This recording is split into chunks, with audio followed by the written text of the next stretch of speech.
السلام عليكم ورحمة الله وبركاته. تحياتي لكل عشاق النخيل في كل الوطن العربي. المزرعة دي مزرعة الدكتور شريف، ربنا يا رب يبارك له يا رب ويطرح له البركة. بسم الله ما شاء الله. جيت لقيت الجماعة ما شاء الله بيربطوا النخل زي ما انتم شايفين كده. النخل لو متنضف قدامهم مش هيحتاجوا يربطوه.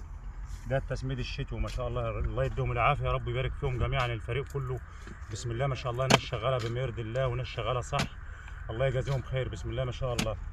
هنوريهم برضو يعني المفروض النخل عايز يتعمل قدامهم الشغل. الحاجات دي ضروري منهم تمام عشان لما كل النخل عايز فيها نظافه. لما يتنضف قدام الشباب هيعرفوا يشتغلوا اكتر.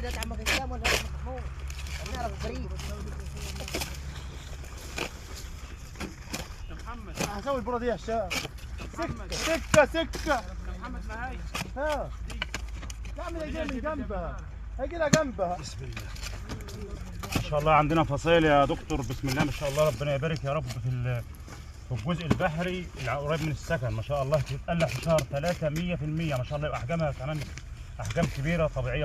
وزي دي كمان في شهر 3 برضه اللي هي على الارض مش دي لسه صغيره. تقرصها كده عادي مفيش اي مشكله ولا اي ضرر على النخله خالص. تمام. الكبيره اللي زي دي المفروض بقى تتربط. ما فيش استعداد بقى اليوم مش جايب دبايب معلش. السلام عليكم ورحمه الله وبركاته. تحياتي لكل عشاق النخيل في كل الوطن العربي. ما شاء الله بدري شلت نخله فصيله من هنا من قلعتها كده قلع زي ما انا هقلع دي كده دلوقتي قدامكم. فزعل الاستاذ هشام فانا هقول لكم برضو وجهه نظري ويا رب نقتنع كلنا مع بعضينا. تمام. اي نخل سيوي ايوه تمام لازم تجيبها من ناحيتها زي كده. اي نخله سيوي طبعا النخل السيوي نقوله مثلا ايه معلهش طلب او وسعرها بسيط. ما يستاهلش ان انا اخر النخله في انتاج سنه في الطرح عشان خاطر فصلتين رواكيب زي دول. ودول اكتر حاجه بتضر النخله. مش بتضرها بتضعفها بتجهد النخله.